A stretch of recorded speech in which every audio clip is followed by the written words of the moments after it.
Une exposition internationale présente à Shanghai plus de 500 anciens masques venant de 26 pays. L'événement est la plus grande exposition de masques sur la partie continentale du pays jamais organisée.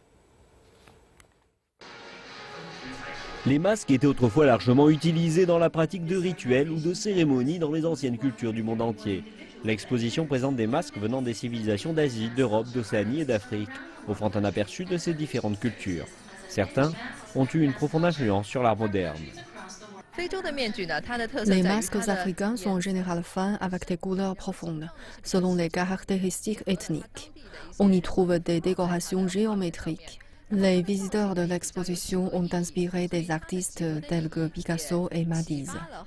Nous trouvons des modèles similaires sur leurs dernières œuvres. La Chine a une longue histoire de pièces avec des acteurs portant différents masques.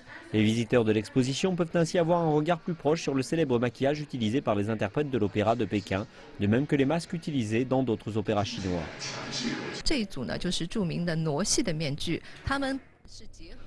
Il s'agit d'un ensemble de masques utilisés dans la pièce traditionnelle Nuoxi, qui est populaire dans les provinces du Yunnan et du Guizhou. Les gens portent des masques sur leur tête et non pas sur leur visage pour indiquer les personnages qu'ils jouent. Le réalisateur Zhang Yimou a fait un film recourant au masque Nuoxi comme accessoire principal.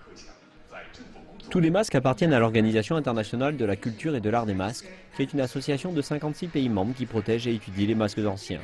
L'Institut international de Chine des études sur la culture a organisé l'exposition et Shanghai est l'ultime étape de cette tournée de cette ville. L'exposition, dont l'entrée est gratuite, se termine le 13 avril au parc de la richesse de Dangtian, dans le district de Changning.